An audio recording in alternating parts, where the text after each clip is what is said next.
example, Dr. Gilman, who took his PhD in German from Tulane University, is currently Goldwin Smith Professor of Humane Studies at Cornell University. But he's also Professor of History of Psychiatry at the Cornell Medical College, and at the same time he serves as Director of the Program of Jewish Studies and as Director of the Western Societies program at Cornell University. And somehow, in spite of all that, he's managed to find the time to write and publish 14 books. I don't mean edit, I mean write 14 books with another one in press. He's also managed to publish 16 volumes that he's edited, not to mention numerous scholarly articles.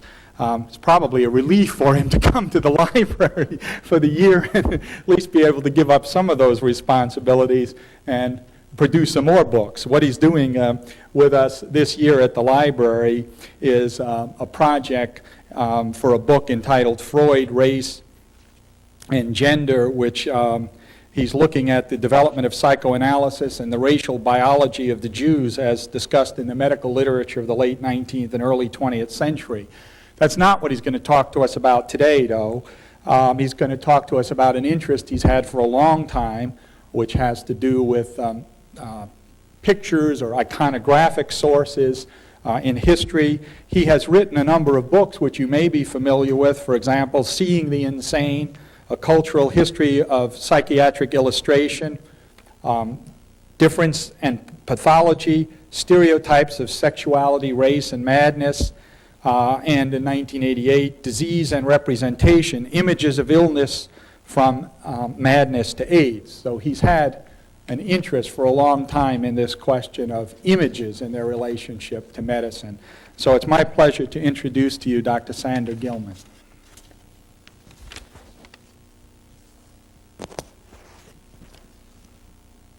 Thank you, John, and thank you, ladies and gentlemen, for coming this afternoon. When John asked me to come and give a general talk at the National Library of Medicine to sort of introduce myself to you all and to introduce you to my work, I thought that one of the questions which perhaps should be raised in the course of my stay here during this year is, in a sense, what is happening in the history of medicine and its evolution in terms of cultural history. My own role is indeed as someone who is very much peripheral to the mainstream of academic history, but someone whose work has become more and more important, and I don't flatter myself to say that it's because of my intelligence, but only because of the fact that I tend to uncover sources that people normally don't look at, to fields ranging from anthropology through to the history of medicine. And my main interest, as John has pointed out, over about the last 15 to 20 years, has been visual sources. And today what I'm going to do is really talk to you about how visual sources can be used in talking about medicine and medical experience as part of general culture. Now, the obvious question that one wants to ask is, why bother using visual sources at all? Aren't words more efficacious? And perhaps the answer is they are. But visual sources provide us with two things that verbal sources cannot. One, they provide us with an absolute set of culturally determined guidelines to the way that people have represented the world that they've seen. It doesn't mean, of course, that the visual source mirrors the world. It represents the conventions by which the world is represented. Now, why is that important? It's important because it's a vocabulary, a way of representing the world, which is a shorthand, which is a specific historical set of icons or images tied to a place and a time. Is this the way the world really was? I can't answer that. Is it the way that people wanted to understand and see the world they were in? The answer is, of course, yes. And what I want to do today with you is, in a sense, work through a set problem. And I want to teach you, together with you, teach you how to see historically. Because you're doing it, and you're doing it every day, but because you're in the middle of history, you're not aware that you are doing it. And my example is indeed an example from the history of medical illustration. Medical illustration is part of the general history of illustration. And my problem is, how does culture, and medicine as part of culture, see and represent seeing people who are diseased, who are ill, and who, to use the broadest category, are understood as being different. My example, because it's the field I know best, is taken from the history of psychiatric illustration. But I could and will, in the project I'm now working on, certainly do the same thing looking at patients suffering from somatic diseases. So don't take psychiatry as an anomaly, and don't take psychological illnesses as atypical.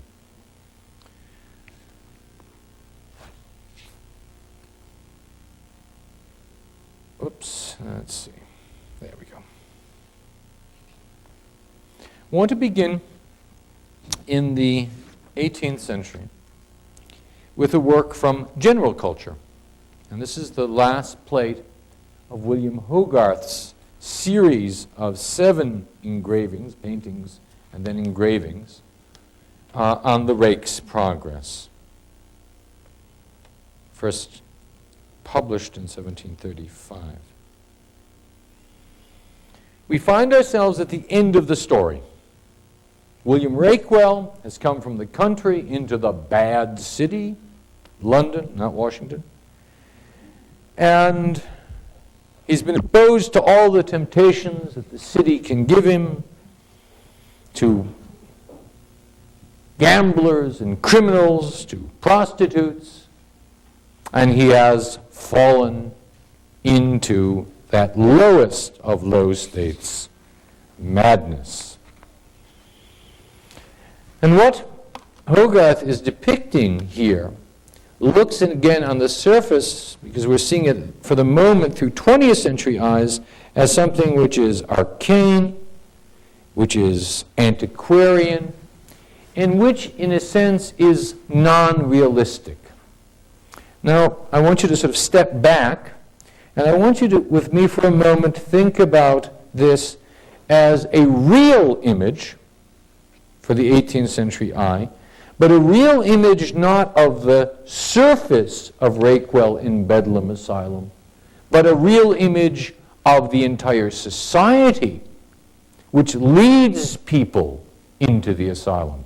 In other words, what Hogarth is giving us is a symbolic vocabulary by which to understand what creates madness, where madness is located, and how to identify madness. What do we see? We see a range of figures.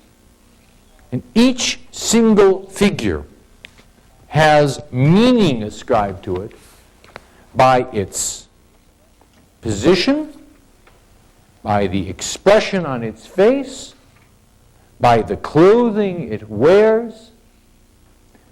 Let's start, of course, with Rakewell, being put in chains, without clothing, hand against his head, fingers clenched. Remember the hands. We'll come back to the hands.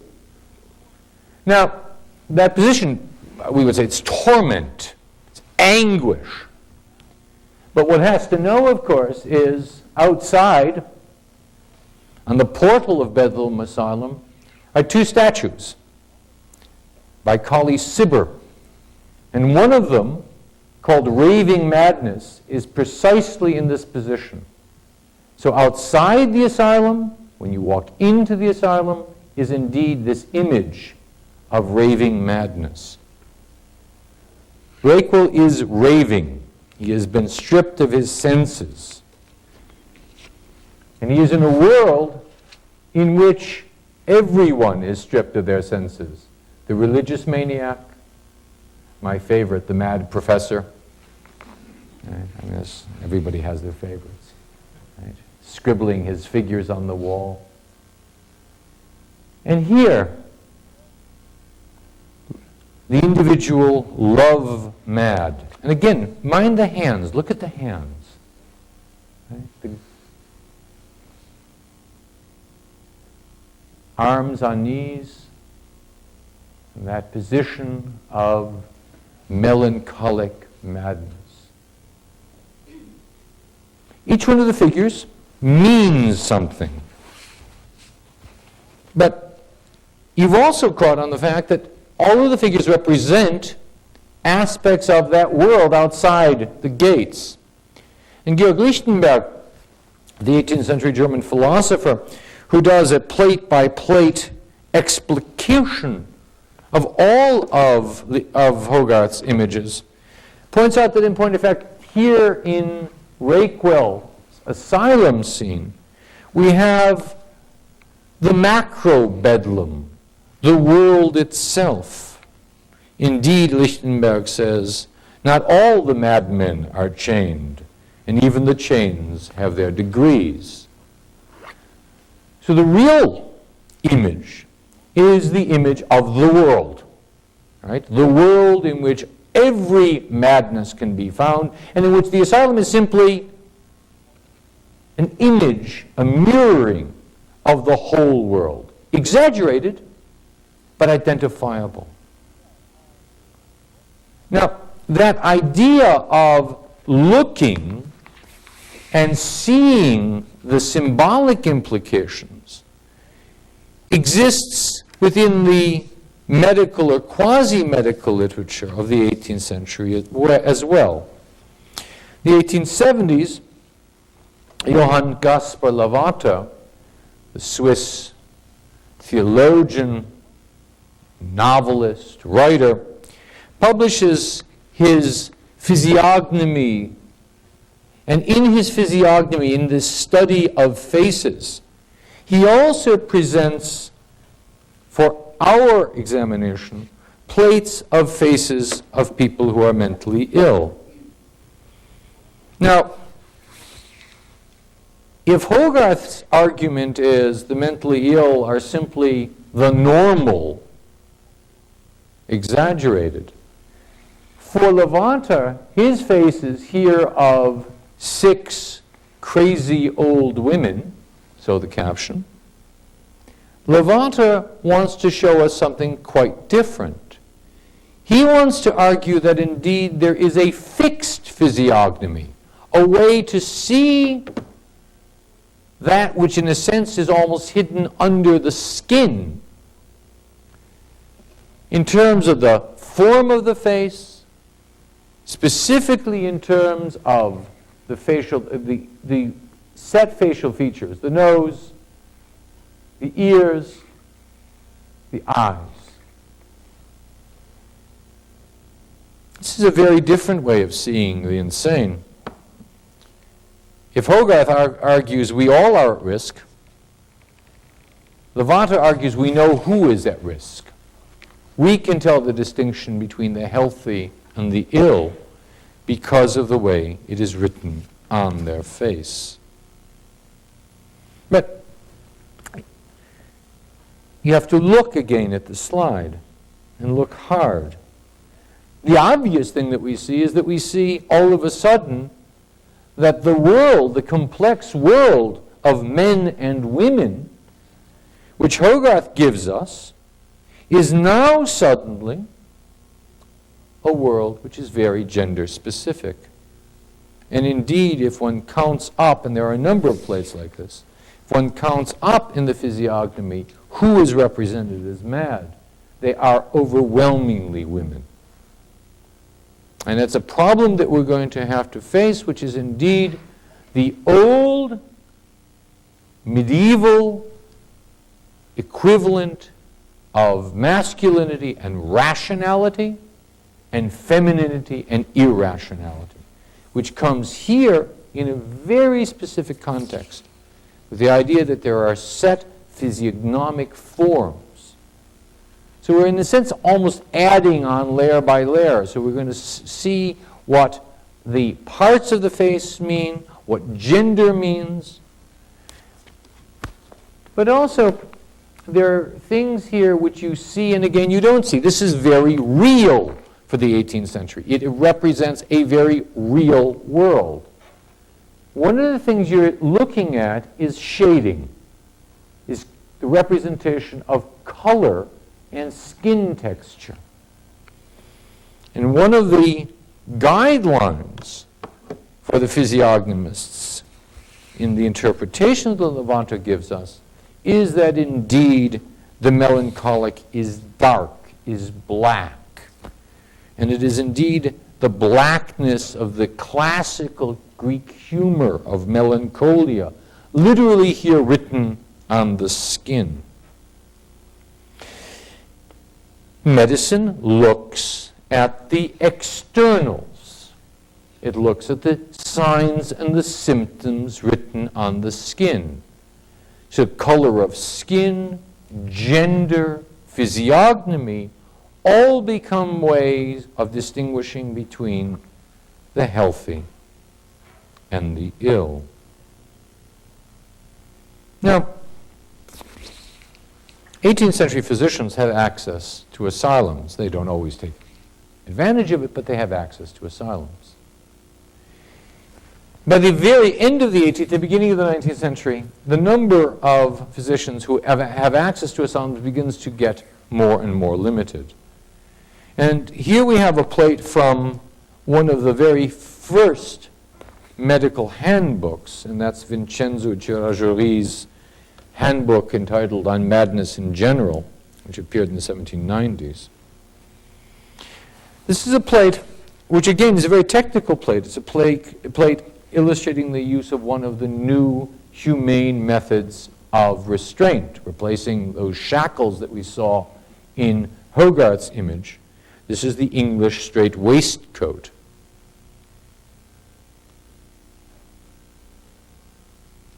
But look at the image of the patient. Isolated. Look at the face, the use of shadows. Here we have the beginning, indeed, of a tradition which is medical and not from the general culture, which is technical, that is not used to teach moral lessons as Hogarth, or indeed to make general points about the nature of the human being as Levanto. This is a technical image, sort of image indeed that we could well imagine seeing in contemporary textbooks. But it is also a set of images which represents isolation, control, which represents the patient indeed as the object of the physician's gaze, looking. We, because we are opening the medical textbook, share with the physician the ability to look at the patient. Now, this is a very technical image. Within the decade, Philippe Pinel publishes what is really the first textbook of psychiatry, 1801. And in that textbook, he provides us with a set of images. And I'm going to be interested for the moment, the two images on here and here. Because it points again out the fact that this idea that there is a technical literature separate from general culture is not only wrong, but it leads us then to make general assumptions about the isolation of the way physicians see from the way the world wants them to see. Pinel is interested in the fact that one can do a differential diagnosis between what he describes as continuous madness, figure on the bottom, the idiot, and what he views as sporadic or periodic madness, the maniac. And he explains it in the most fascinating way. What he does is to compare the size of the skull and also implicitly the physiognomy of the idiot to the body size. And he comes to the following conclusion: that the maniac, in his proportion and in his physiognomy, is, and I'm quoting, closer to the ideal proportions of the Apollo Belvedere than is the idiot. So one of the things that is important then in distinguishing the healthy from the ill, the inherently pathological from only the sporadically pathological, is in point of fact beauty. And now we can go back and think about the images that we've seen up to now.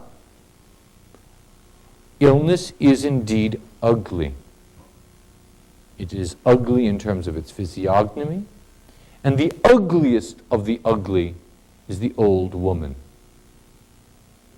Right? So we're setting up a whole set of grids in the way that we are learning to see, and see very much the way physicians were taught to see. And by the way, they're still taught to see. There's an excellent study that was done about 4 or 5 years ago, which evaluated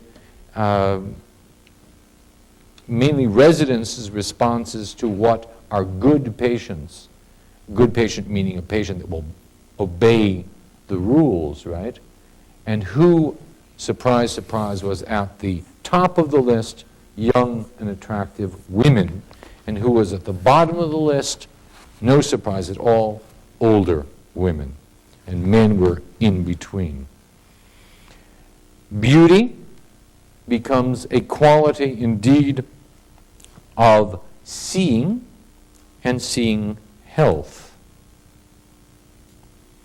The middle figure, by the way, just to mention it in passing, is Victor, the wild boy of Aveyron, an example indeed of an almost intermediate stage.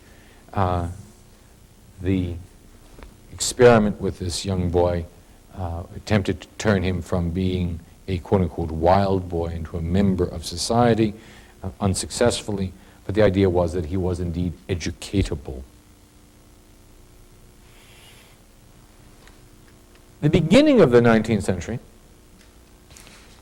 saw a tradition, which again we've seen with Hogarth, maintained, which is the idea that madness is associated with ugliness, but even more so here, and we're going to simply continue this vocabulary, with the beast within. This is an image from Sir Charles Bell, one of the great physiologists of the early 19th century, an amateur artist of some competence, an illustration that he made for his Essays in the Anatomy of Expression, published in 1806. Bell's book is important for us because it is a book written for artists, as by the way many anatomies were. And it's a book which explains to us why artists would want to represent madness. And he argues that one portrayed the insane with a moral aim to show the consequence of vice and the indulgence of passion. Very much the same argument, indeed, of Hogarth in the Rake's Progress. But what are we looking at here? We're looking at the beast. Brutal face. Narrow, piercing eyes. Bright red hair, from his description. His hands shackled. But also, again, remember I said to remember where the hands were and how they were held. Here it becomes very obvious that the position of the hands, which seems so incidental to us, has indeed meaning. The meaning, indeed, is a very old one. It goes back to the biblical image of those who refuse to work with their hands and who eat the bread of iniquity. The insane as those unwilling or unable to take part in the world, unwilling, unable to work. So the hidden hands have a very specific significance. This is a British image. And the more I look at that image and the more I read the description, it's very clear what the model is that Bell is giving us. It is the British fantasy of the early 19th century Irishman. All of these images reflect on the world in which these people find themselves, in ideas of difference which dominate the culture in which they're to be found. In the course of the 19th century, a number of different theories about madness and about seeing madness evolve. And certainly, one of them that has great and important consequences is almost the counterpoint to Lavater's physiognomy, and that is the development of phrenology by Franz Joseph Gall at the beginning of the 19th century, and applied to the study and treatment of the mentally ill by his collaborator, and the man, by the way, who coined the term phrenology, Johann Caspar Spurzheim. Spurzheim, like Gall, was driven out of Vienna. Spurzheim wound up in London, where he in 1817 published a handbook on madness entitled Observations on the Deranged Manifestations of the Mind. And for Spurzheim, as for Lavater, it was indeed the fixed structures of the body. Here very much the shape of the skull, which determined whether or not one was mad or not. Now, here we're getting into an interesting area, which is the absence of a distinction between mental retardation and mental illness. The cases clearly that Spurzheim are bringing are cases in which one might well assume that one is dealing with some form of hydrocephaly. Why is it that these are, in a sense, all put together? One of the reasons, there are many reasons, but one of the reasons is, in point of fact, that here you have a set of images in which there is indeed an absolute relationship between the form of the body, here, size and structure of the skull, and a very specific form of describable mental illness, here, mental retardation. This is true, by the way, equally true in the images of people suffering from various forms of exothalamic goiter. These become keys to the way that mental illness is understood as a reflex of the body. And as with Lavater, we're focusing here very much on the face, on the head, on the structure, on fixed structure, not in the fleeting moments of expression. High science of the early 19th century, high medical science, and phrenology is not high medical science, as much as people like Combs would like it to be. High medical science, such as the work of Esquirol in Paris, simply assume that we can see mental illness. And Esquirol does something that is phenomenal. He publishes a 2-volume handbook and appends to it an atlas. An atlas, that's the word. And what is an atlas? It's a collection of maps to show you how things are, where they're to be found. Here, melancholia, Look at the hands, look at the shading on the face, look at the isolation, right? Except for 2 of the 16 plates, all of his patients are women. And indeed, the image of madness by the 1830s becomes the image of the melancholic female. The idea of an atlas which captures both movable and fixed physiognomy, is something which today we cannot even understand, because mental illness is understood today as something separate from physiognomy, but certainly not for the early 19th century. The British psychiatrist, alienist, Alexander Morrison, publishes what is most probably the largest atlas in the 1850s. His Physiognomy of Mental Illness has 98 plates.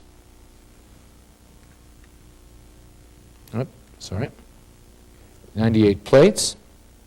And again, focuses, as Esquirol's does, on both fixed and movable physiognomy. This is a real image.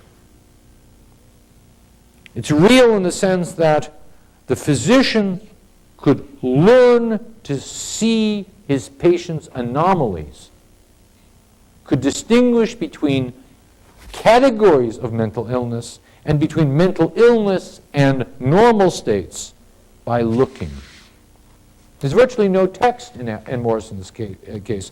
It's not appended to a monograph. It is a series of images which virtually stand alone. Now, again, this is realistic, but it's realistic in early 19th century terms. But you and I know they're not real. They don't look real at all. They're schematic. How do we make them more real? One way we do it is we add color. Karl Heinrich Baumgartner, the 1840s, presents another handbook of images and has these images hand-colored. So we look again at the face, but we can also look at what's not there. The hands have vanished, as they have in Morrison. And the absence of the hands, the focus on the face, then has 2 meanings. And again, we're layering this. We are slowly but surely seeing a set of symbolic references. Here, monomania, everything from position of the head, focus of the eye, skin color, the realism given to us by color. But again, we say, because we're used to MTV, this is not real. This is simply a colored lithograph. It's an image which, by its very nature, by its very structure, is unreal, is symbolic. Anybody can create an image in which the vocabulary has meaning if, in point of fact, they are doing it themselves. It's not representative of the real world. But of course, by the 1850s, we have a technological breakthrough that gives us the real world. Or does it? This is from a set of photographs by Hugh Welsh Diamond. Diamond is the director of a women's asylum in Surrey. He is also an amateur photographer of the first generation of photographers, a friend of Lewis Carroll's, and somebody who is extraordinarily interested, as many physicians were, in what photography, the real representation of the world, would mean for medicine. And so Diamond begins to photograph his patients. In the mid-1850s, he takes, now I found about 110, but probably have taken many more photographs. And he's not alone. Many of the asylum directors are photographing their patients. But Diamond does something which is very unique in the 1850s, which is that he holds a paper at the Royal Society on why he's doing it. And he discusses three things. First of all, he discusses the fact that these photographs are useful in therapy. And I found that very interesting. That for the first generation of people who've never seen a photograph, could never have seen a photograph, there was a sort of a shock effect. They saw themselves as crazy. Now that means they saw themselves as crazy, which meant they understood the vocabulary of what it meant to look normal and look crazy. And they were cured. They looked at themselves and they were cured. And I, by the way, don't doubt that initial impact. If you read the letters describing people's first reactions to seeing a photograph, especially a photograph of themselves, it's extraordinary. No one had ever seen themselves before. Remember, when you see yourself in the mirror, it's always backwards. Right? Nobody had ever seen themselves before. The second thing that Diamond says is, hey, look, all these people are wandering the countryside and they're constantly coming in and out of asylums. This is a great way of keeping records. Right? Not wrong. And the third thing that he says, and here's where, again, the idea of a tradition of seeing becomes very important, is he says, from these images, we can learn the essence of madness. We will be able to see the real physiognomy. Now, this is quote-unquote real, but we know that it's posed. It has a very, very long exposure time. So the maniac, like Tom Rakewell, can't be photographed.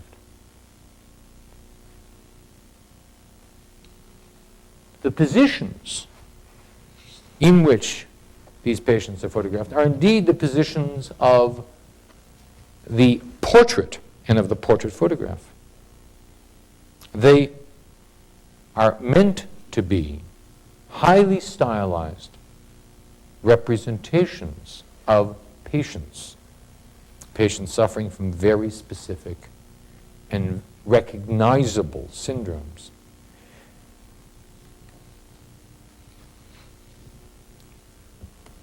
This is a very powerful argument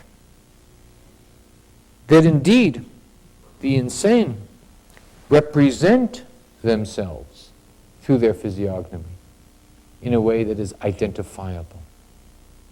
Identifiable as what, though?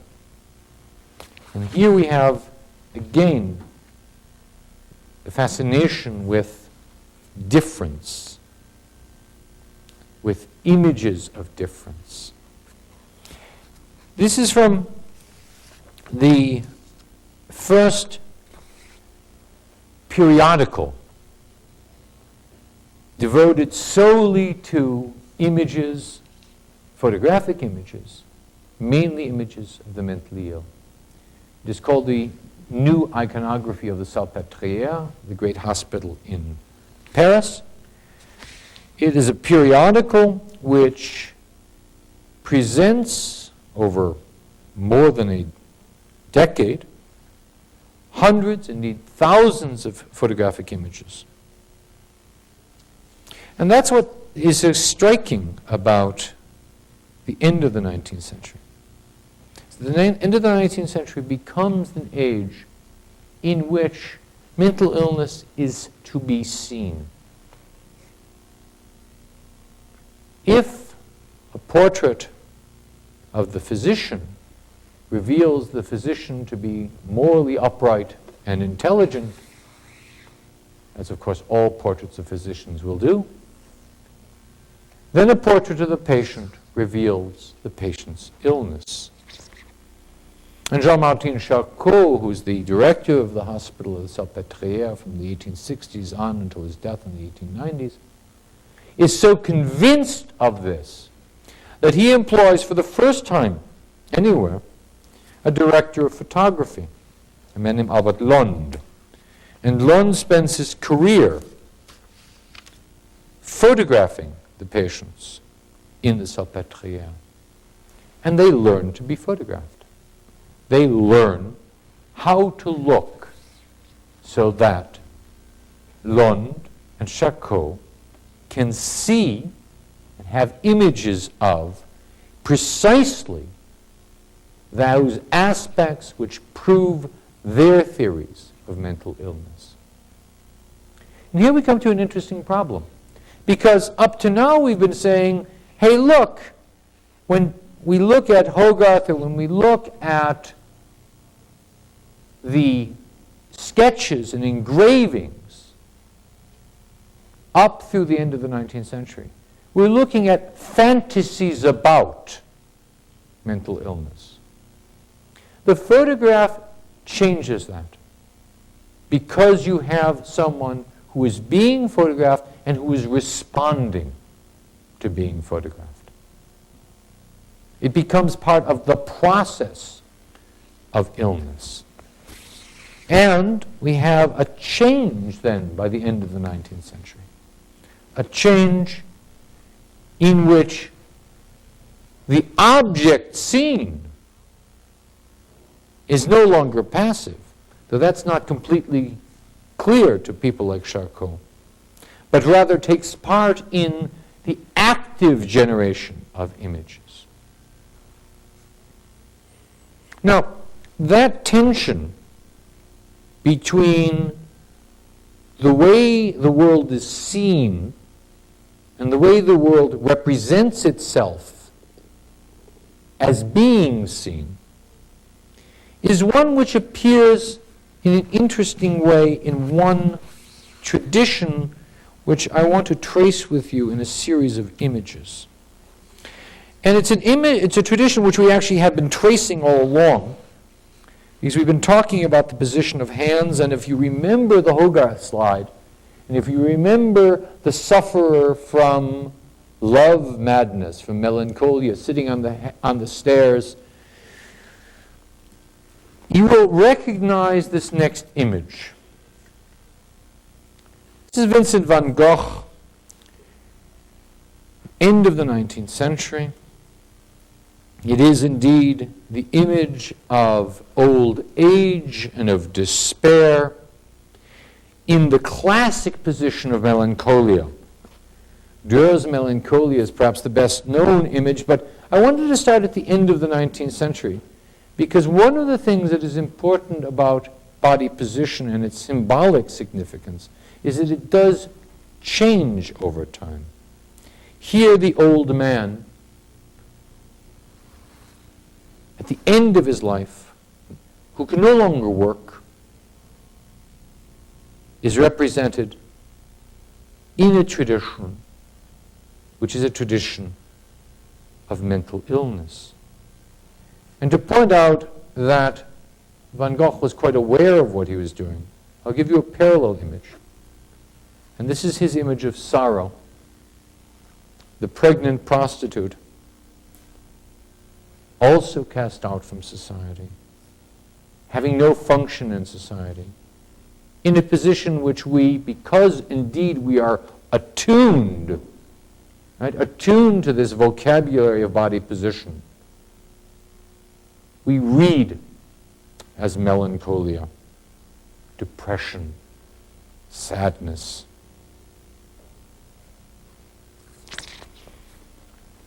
Now, I want to change the venue. And I don't want to talk about mental states. I want to talk about somatic illness for the moment. And I want to take us back to the very, very beginning of the 16th century, one of the first broadsides to discuss the new disease, the new plague, the French disease, the German disease, the Portuguese disease, the Jewish disease. The disease, which about 40 years after its presence in Europe, comes to be called syphilis. Here we have an image, a biblical image. It's the image of Job being tormented.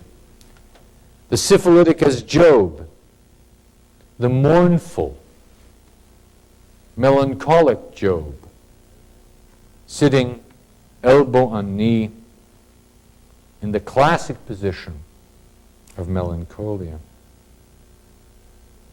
Wait a minute. Syphilis isn't a mental illness.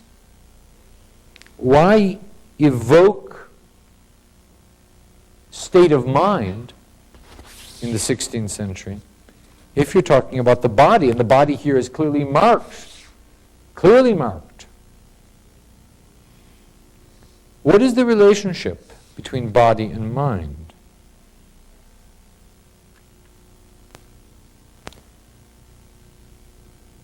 This is a poster from the First World War. It is a warning to Belgian soldiers not to consort with women of easy virtue, because if they do, right? If they do, what will happen to them?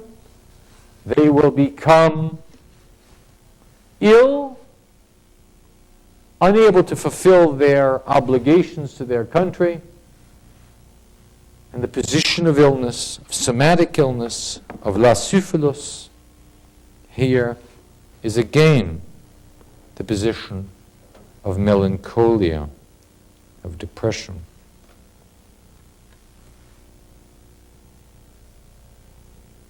This is a page from an article which appeared in September 1986 in the popular scientific journal Discover.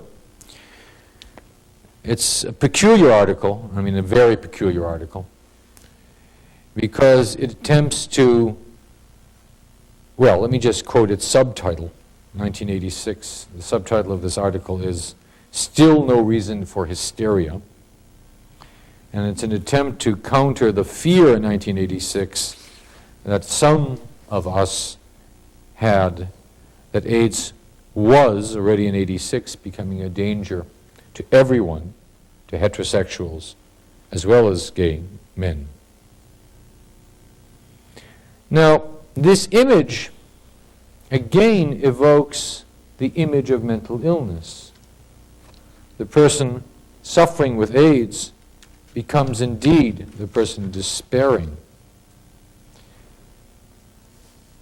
Physical illness and mental illness become elided in this image, and it's a powerful image. It speaks to the association of two forms of stigma. But what is being evoked here in this image is indeed our, in quotation marks, heterosexual illusions about AIDS.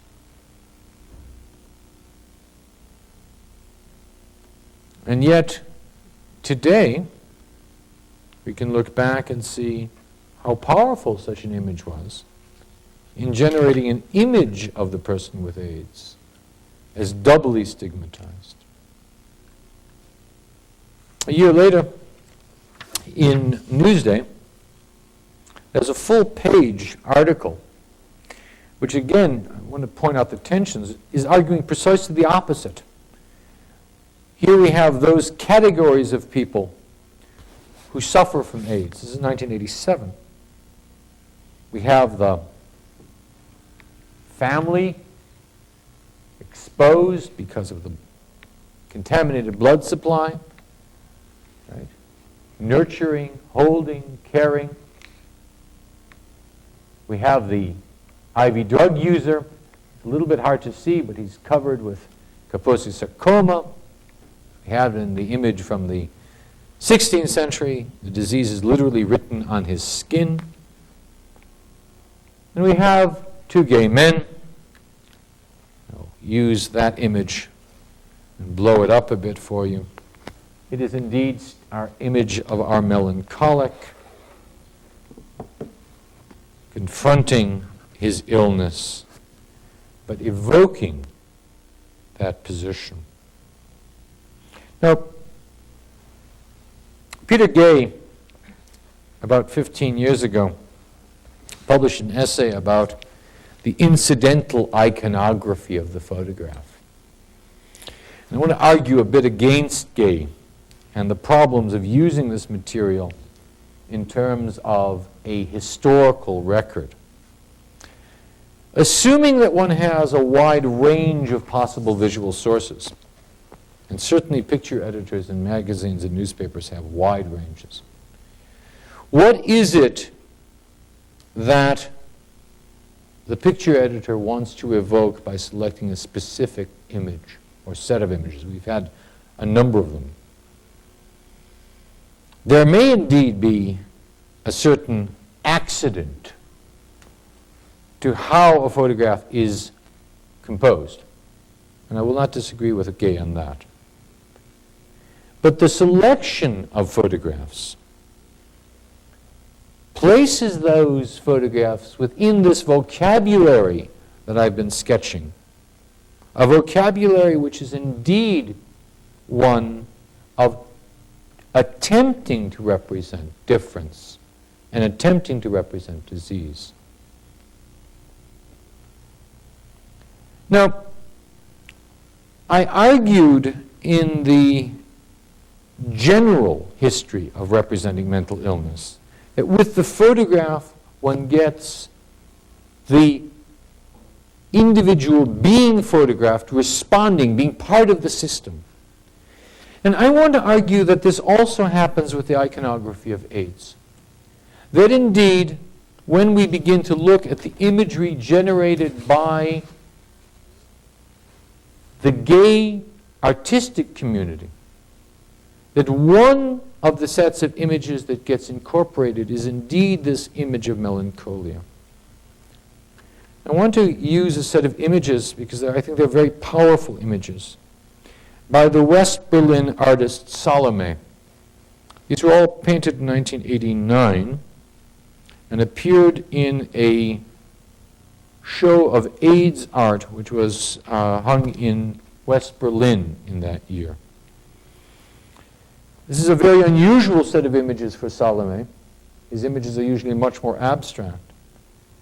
But they indeed evoke, as I will show you, a gay response to the iconography of the blending, the melding of the iconography of melancholy, of depression, of mental illness.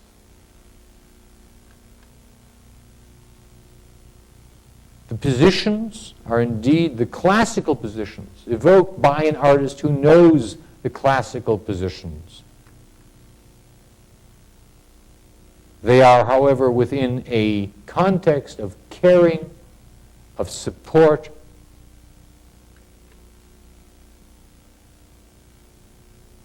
and indeed provide a countervalence to the images of isolation that we've seen up to now.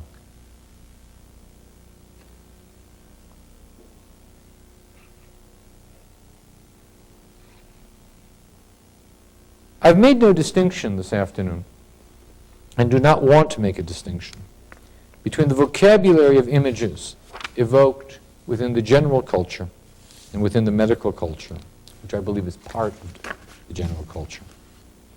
These images move without any problem from one world to the other. They affect those who are represented, and they affect those of us who are anxious about where we stand, whether we are to be represented or whether we are to gaze at the image, isolated from it and safe from it. The history of depicting disease can give us then a vocabulary, a historical vocabulary of talking about how disease is understood, how disease is internalized, And maybe now, when we look at images, those images which are generated in our world,